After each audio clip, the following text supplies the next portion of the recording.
فرعون کی لاش پر ہر سال چوہے کیوں چھوڑے جاتے ہیں؟ کیا فرعون کے بال اور ناخن بڑھتے ہیں؟ فرعون کی لاش کب، کیسے اور کہاں سے ملی؟ فرعون کا پاسپورٹ کیوں اور کب بنایا گیا؟ کیا یہ سچ ہے کہ فرعون کی لاش مصر کے ایک میوزیم میں رکھی ہوئی ہے؟ کیا اب بھی وہ لاش ہے یا ممی ہے؟ کیا اللہ تعالیٰ نے قرآن پاک میں ذکر فرمایا ہے کہ فرعون کی لاش کو قیامت تک رکھا جائے گا؟ اس حوالے سے یہودیوں اور عیسائیوں کا کیا عقیدہ ہے اور مسلمانوں کا کیا عقیدہ ہے، یہ سب آپ کو آج کی اس ویڈیو میں بتایا جائے گا۔ لیکن آگے بڑھنے سے پہلے آپ سے گزارش ہے کہ ویڈیو کو شیئر ضرور کیجیے۔ ناظرین، سن 1891 سے قبل کوئی نہیں جانتا تھا کہ خدائی کا دعویٰ کرنے والے فرعون کی لاش کا کیا ہوا تھا اور ان کی باقیات کہاں ہیں، یا کہیں ہیں بھی موجود یا نہیں۔ تمام آسمانی کتابوں میں اس واقعے کا ذکر تفصیل سے ملتا ہے کہ اللہ کے پیغمبر حضرت موسیٰ علیہ السلام اور بنی اسرائیل کی قوم کا پیچھا کرتا ہوا فرعون سمندر میں پانی میں اپنی فوج سمیت غرق ہو گیا تھا، جبکہ اللہ تبارک و تعالیٰ کے پیغمبر حضرت موسیٰ علیہ السلام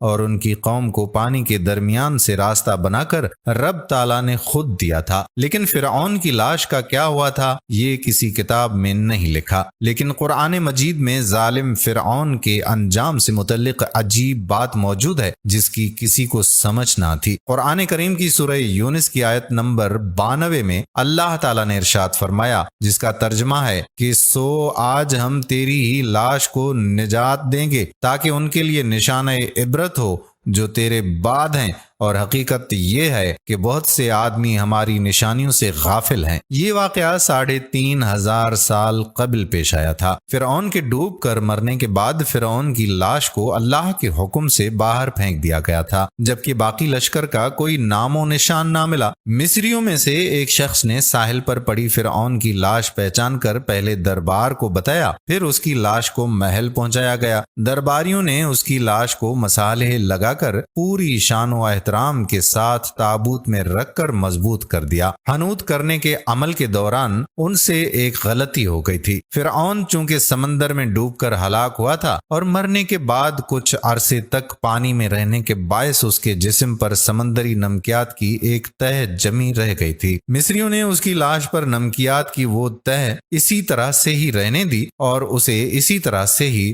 حنوط کر دیا۔ وقت گزرتا رہا، زمین و آسمان نے بہت سے انقلاب دیکھے جن کی گرد کے نیچے سب کچھ چھپ گیا، حتیٰ کہ فرعونوں کی حنوط شدہ لاشیں بھی زمین کی تہوں میں چھپ گئیں۔ ان کے نام صرف کتابوں، ان کی تعمیرات اور لوگوں کے ذہنوں میں رہ گئے۔ اس واقعے کے 2000 سال بعد اس دنیا میں اللہ کے آخری نبی حضرت محمد صلی اللہ علیہ وآلہ وسلم تشریف فرما تھے۔ ان پر نازل ہونے والی آخری کتاب میں فرعونوں کے قصے بڑی تفصیل کے ساتھ بیان کیے گئے تھے، اور اسی سلسلے میں اس فرعون کا جسم مضبوط کرنے کی بابت آیت بھی نازل ہوئی تھی، جس کی سچائی پر سب اہل ایمان کا پختہ یقین تو تھا، لیکن وہ سمجھنے سے قاصر تھے کہ اس خدائی کا دعویٰ کرنے والے کی لاش کہاں محفوظ کی گئی ہے اور کیسے اسے عبرت کا نشانہ بنایا جائے گا۔ ناظرین، سن 1871 عیسوی میں مصر کے ایک شہر الغورنیہ سے تعلق رکھنے والے غریب اور معمولی چور احمد عبد الرسول کو فرعونوں کی حنوط شدہ لاشوں کی طرف جانے والے خفیہ راستے تک رسائی مل گئی تھی۔ احمد عبد الرسول نوادرات چوری کر کے بیچا کرتا تھا۔ ایک دن وہ دریائے نیل کے کنارے کے قریب تبیسا کے مقام پر اسی سلسلے میں پھر رہا تھا جب اسے ایک خفیہ راستے کا پتہ چلا۔ وہاں وہ نوادرات کی چوری کے لیے جگہ کھود رہا تھا کہ اسی دوران اسے کچھ لوگوں نے پکڑ لیا اور پولیس کے حوالے کر دیا۔ وہ شخص جس جگہ کو کھود رہا تھا وہاں سے ملنے والے راستے کی جب مسلسل کھدائی کی گئی تو دوسری ممیوں کے ساتھ